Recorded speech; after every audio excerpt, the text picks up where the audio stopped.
বিশ্বনবী বলেন, আপনার একটা ছোট্ট শিশু বাচ্চা যদি আপনার মাথার পাশে গিয়ে বৈশা শুরু করে দিতে পারে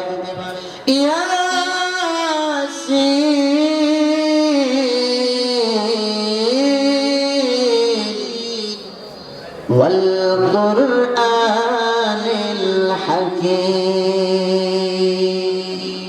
আল্লাহ রাসূল বলেন, যেই মাত্র সূরা ইয়াসিন তেলাওয়াত শুরু করে দিবে এমনি আল্লাহ রাব্বুল আলামিন আজরাইল ফেরেশতাকে ডাক দিয়ে বলেন, ফেরেশতারা রে, আমার বান্দারে আর চাপ দিয়ে ধরো না, কারণ তার মাথার কাছে সূরা ইয়াসিনের তিলাওয়াত শুরু হয়ে গেছে। সেজন্য আমি আল্লাহ ঘোষণা করে দিলাম, সূরা ইয়াসিন তিলাওয়াতের বরকতে আমার বান্দার মৃত্যুর যন্ত্রণা মাফ করে দিলাম। লাখে লাখে মানুষ কাতারে কাতার গইন্যা বাচ্চা গিয়া দেখি কয়েক হাজার, এটা বলে মাফ হবে, কিন্তু সূরা ইয়াসিন বললে মৃত্যুর যন্ত্রণা আল্লাহ মাফ করে দেন। ঠিক নেই? আপনার একটা সন্তানকে মাদ্রাসা পড়াইতেছেন আর কিচ্ছু না, আমার কোরআন রাসূল শুদ্ধ করে পড়তে পারে, হ্যাঁ যদি আপনার জানাজার নামাজটা পড়াইয়া দেয়, আব্দুল কাদের জিলানীর মতো 70 জন পলিয়ে পড়াইলে আমরা শুধু লাভ হবো আমনের ফুট, আমনের রক্ত, এবারে একটু বেশি লাভ হবে, তাই পলি, কিন্তু আমাদের রক্ত না। ঠিক নেই? এটা ব্লাড কানেকশন আছে। যে মাত্র সন্তান আব্বার জানাজার নামাজের মধ্যে গিয়ে দাঁড়ায়, আব্বার সারা জীবনের ইতিহাস সন্তানের চোখের সামনে ভেসে আসে। মার জানাজার নামাজ, মার লাশটা সামনে নিয়ে দাঁড়ায় আর ভেসে আসে, মাগো কত লাথি আমি তোমার কলিজায় মেরে দুনিয়ার মধ্যে আসছি। হে আব্বা, নিজে না খাইয়া আমার লালন পালন করছেন, ইতিহাস দেশে আসে আর এমনি সন্তানের শরীরের মধ্যে কম্পন শুরু হয়, শরীর কাঁপে। আব্বা আব্বা লাশ সামনে, চোখ দিয়ে পানি যাবে সন্তান। আল্লাহ জিজ্ঞাসা করেন, ফেরেশতারা রে, জানাজায় নামাজ পড়াইবে, চোখ দিয়া পানি ঝরে কেন? আর কি কেউ কান্দে না? তার চোখের মধ্যে পানি কেন? তার শরীর কাঁপে কেন? কি হইল তার, কি হইল?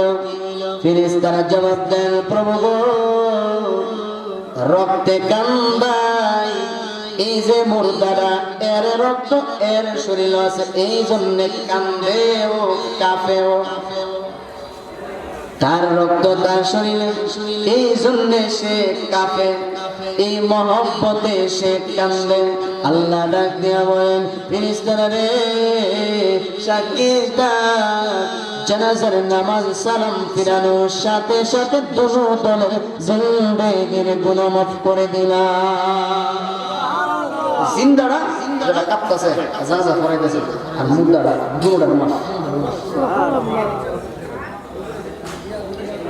শুধু তাই আপনার কবরের মধ্যে দুনিয়াতে জিন্দা থাকা অবস্থায় যদি কোরআনের উপরে আমল করে থাকেন, সূরা মুলক যদি তিলাওয়াত করে থাকেন, আপনি যদি কোরআনের কথাগুলো মেনে থাকেন, কোরআন যদি দৈনন্দিন আপনি তিলাওয়াত সহি শুদ্ধ করে থাকেন, তাহলে ওই কোরআন আপনার কবরের মধ্যে আল্লাহ ঢুকাইয়া দিবে। আপনি কবরের মধ্যে যাওয়ার পরে তাকায় দেখবেন একটা পাখি আপনার কবরের মধ্যে ঢুকে গেছে। হাদিস শরীফে বিশ্বাস না হলে সূরা মুলকের ব্যাখ্যায় গিয়ে আমার এই কথাগুলো পাবেন।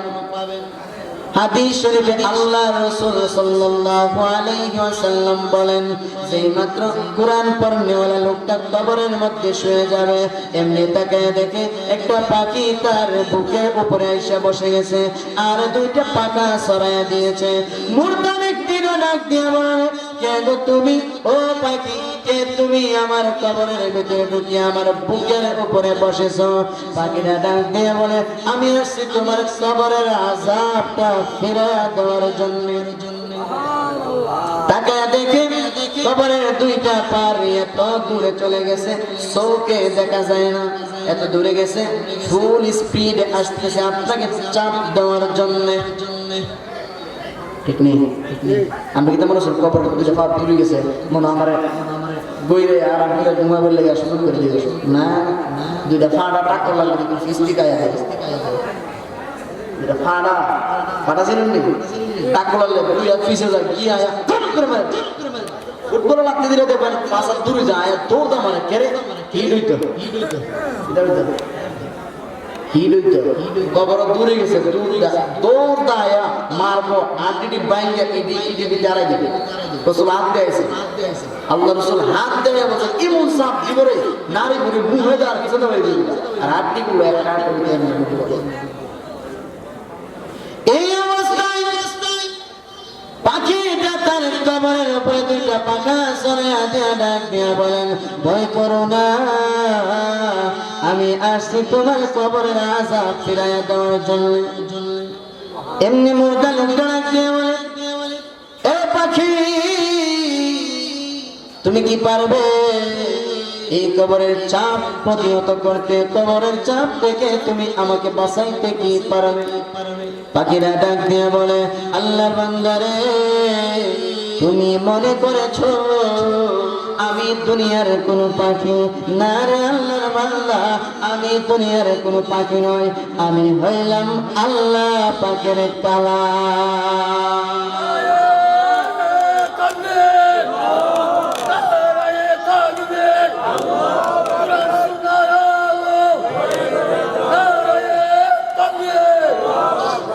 মাশাআল্লাহ।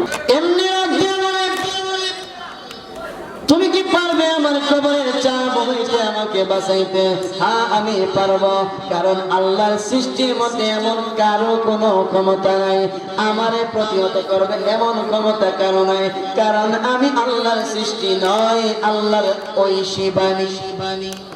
আল্লাহ আল্লাহ আল্লাহর ভিতরে কথা। আল্লাহ রাব্বুল আলামিনের ঐশী বাণী, আমি আল্লাহর কোরআন। তুমি যে দুনিয়াতে কোরআনের উপরে আমল করতে, কোরআন মেনে জিন্দেগি কাটাইতে এবং কোরআনের তিলাওয়াত করতে আল্লাহ তাআলা আমাকে তোমার কবরের মধ্যে পাঠাইছেন। আমি তোমার কবরে ঢুকছি, যতক্ষণ পর্যন্ত কবরটা জান্নাতের বাগান না হইবে ততক্ষণ পর্যন্ত আমি আল্লাহর কাছে তোমার জন্য সুপারিশ করব। কবর জান্নাতের বাগান বানায় দেওয়ার পরে জান্নাত আনলে যেতাম না, তেরা লাভ হইছে নি? কথা কোন দিন লাভ হইছে নি? কুরআন পড়নেওয়ালার পড়াইনেওয়ালার লাভ হইছে নি? শুধু এখানেই না, একবারে কিয়ামতের মাঠেও, কিয়ামতের মাঠেও, কিয়ামতের মাঠে আল্লাহ পাক সমস্ত উম্মতের মুহাম্মদীদেরকে দাঁড় করাবেন লাইনে। তো লাইনে দাঁড়া, কেন? কারণ আমি যে এত দামি কোরআন তোমাদের কাছে পাঠাইছিলাম, কোরআনের জিম্মাদারি, তোমাদের কোরআনের আমানতদারি, কোরআনের বিধানগুলো কতটুকু মানছো এটার বিষয়ে জিজ্ঞাসা, এটার বিষয়ে প্রশ্ন হইব, উত্তর দিয়ে যাওয়া লাগবে। সব উম্মতে মুহাম্মদের আল্লাহ আসলে মাঠে দাঁড় করাবে। নবীজি তাকায় দেখে যে লাইন, আর আল্লাহ যদি পুঙ্খানো ভাবে জিজ্ঞা, কেউ বাবের ক্ষমতা নাই, কোরআনের জিম্মাদারি জব দেওয়া যাবে, কেউ বাবের ক্ষমতা নাই। এমনি নবীজি আল্লাহ দরস্ত করবে, প্রভু এদের জিজ্ঞাইবার আগে আমার একটু অনুমতি দেন। কি করবেন? অনুমতি নিয়ে আমি আদম নবীর কাছে যাব। ঠিক আছে যান, আদমের কাছেই তো যাবেন, ঠিক আছে যান, অনুমতি দিলাম। আদম নবীর দ্বারা যাবে, কি আদম নবীর বলবে, ও আদম নবী এই যে লাইনে দাঁড়াইছে এরা সব আপনার সন্তান, আমার উম্মত। আল্লাহ যদি এরা রেজিগা পুঙ্খানো ভাবে এরা জব দেয়া জান্নাতে যাইতো না। সুতরাং চলেন দুজন, আপনি প্রথম নবী, আমি শেষ নবী, দুজনে যদি আল্লাহর কাছে গিয়া দরখাস্ত করি, প্রথম এবং শেষ থাকলে বোঝা যায় পুরা নবীদের জামাত এর ভিতরে আছে। চলেন দুজন যাই, গিয়া আপনি বলবেন এক কথা, আমি বলবেন আরেক কথা। কম দিকে আল্লাহ আমার সন্তান মাত্র, আমি গিয়ে আল্লাহ আমার উম্মত মাত্র। আপনি ধরা সুদ আল্লাহ মঞ্জুর করে এরা মাপ পাইবে আমাদের সন্তান মাপ পাওয়া মানে আমার উম্মতি মাপ পাওয়া আর আপনার দরখাস্ত যদি মঞ্জুর না হয় আমারটা যদি কবল হয় তাহলে আমার উম্মত মাপ পাইলে আপনার সন্তানই মাপ পাইবে ঘুরে মা কিন্তু আমার উন্নতি পাইবে আর আমাদের সন্তান চলেন দুই কথা কে আছে না এই দুই কথা একবার শেখ মেহেদিন ঘরের মধ্যে কাউন নাই ব্যান্ডার বাইরে হান্ডিবাদের বাইরে বাইঙ্গা বউরে তুই তো বাবা যা বাচ্চারা গিয়ে তোরা নানা বাড়ি যা বিকালবেলা তো আমি আমার শ্বশুর বাড়ি যাই তখন শুনতে শোনা গেছে বাড়ি থেকে যা বাবা যা নানা বাড়ি যা শ্বশুর বাড়ি যাই ঘুরে গেলে বাড়ি তো একটাও ঠিক নেই দুধের মধ্যে পানি দেওয়ার পানির মধ্যে দুধ দেওয়ার দুই দেয় না কাম একটাও শুনতে শোনা দুই কথা আল্লাহ আমার সন্তান মাপ দো আল্লাহ আমার উম্মত মাপ দো মাপ পাইলে কেডা মাপ পাইব আমরা আদম নবী গো আমরা তো দয়াল নবী আমরা মায়া দেয় বেশি আমার সন্তান মায়া হয় কিন্তু আমি যদি আমার সুপারিশ করতাম আল্লাহ যদি গন্ধম দরবার লাগাইস লাগারে এই কথাটা বলে দেওয়া হয় গজব দে মুগিটা ওইটা ওখানে কাম নাই আমরা কাম আমরা করে আমার কাম ইয়া নফসি নফসি আদম নবী কান্দে আমাদের নবী আরশে আযমের কাছে আসবেন আয়েশা আরশে আযমের পায়ের পুরো সেজদা দিয়ে চিৎকার শুরু করবেন প্রভু আদম নবী বাবা হইয়া সন্তানের জিম্মা ছেড়ে দিতে পারে আমি মুহাম্মদ নবী হইয়া উম্মতের জিম্মা ছেড়ে দিতে পারতাম কিন্তু পারলাম না কারণ এখানে এমন লোক আছে কোথায় বাড়ি সোনামুড়া মাদ্রাসা প্রতিষ্ঠা করছে তোমার কোরআন তারে শিখাইছে মুখস্থ করবার ব্যবস্থা করে দিছে মাদ্রাসা বানাইছে মাদ্রাসার মধ্যে কোরআন শরীফ মুখস্থ করানো হয়েছে ওই লোকগুলো তো কোরআনওয়ালা এরা তো কোনোদিন তুমি আল্লাহর দেখে নাই আমি রাসূল কেউ দেখে নাই কোথায় মদিনা আর কোথায় সোনামুড়া কোথায় বাংলাদেশের মুসলমান যারা কোরআন শিখলো কোরআনের বিধানগুলো কায়েম করলো কোরআনের বিধান কায়েম করতে গিয়ে শাপলা সত্তর কায়েম করলো রক্তে রঞ্জিত করলো রাজপথ গরম করলো কোরআনের আইন চাই কোরআনের বিধান চাই আমাকে দেখে নাই তুমি আল্লাহর কোনদিন দেখে নাই কোরআনটা মুখস্থ করবার জন্য বাচ্চাদেরকে লজিং রেখে তারাও তো কোরআনওয়ালা হয়ে গেল একটা ব্যাগ সিমেন্ট মাদ্রাসায় দিয়ে ওই লোকটাও তো কোরআনওয়ালা হয়ে গেল এখানে এমন লোক আছে যারা তোমার কোরআন প্রতিষ্ঠিত করতে গিয়ে বাড়িঘর ছাড়লো দেশ ছাড়লো নিজের জীবন দিল সন্তানের কোরবানি দিল তবু তোমার কোরআন ছাড়ে নাই আমি রাসূল কেউ তারা ছাড়ে নাই তুমি আল্লাহরে ছাড়ে নাই তোমার কোরআনটারে বুকে ধরছে চুমা দিয়েছে কোরআনের তিলাওয়াত করেছে বলো গো এই লোকগুলোকে রেখে আমি মুহাম্মদ জান্নাতে যাই কেমনে এমন ভাবে বিশ্ব নবী যখন কান্নাকাটি শুরু করে দিবেন এমনি আল্লাহ রাব্বুল আলামিন এমনি তার নবীজিকে ডাক দেয়া বলবে নবী গো ইরফারা সাতা ও নবী আপনার মাথা উঠা দেন নবী আপনার মাথা উঠান আজকের কিয়ামতের মাঠে কোরআনের জিম্মাদারের আমানতদারের হিসাব কিতাব এই বিচারটা আমি আল্লাহ নিজে না কইরা আমার কোরআনের হাতে ছেড়ে দিলাম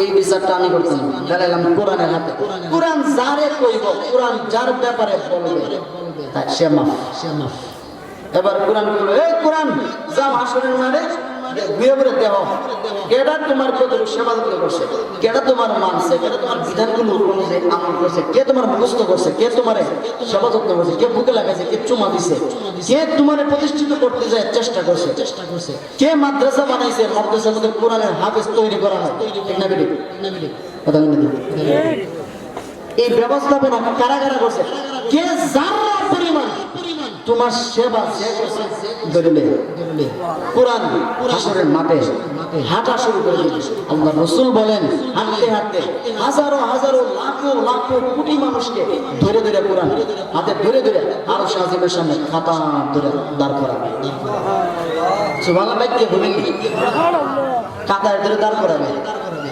আল্লাহ এই যে এরা আমার সেবা যত্ন করছে, এরা আমার উপকার করছে, এরা আমার সেবা করছে, এরা আমার মুখস্থ করার জন্য, এরা আমার প্রতিষ্ঠিত করবার জন্য চেষ্টা করছে।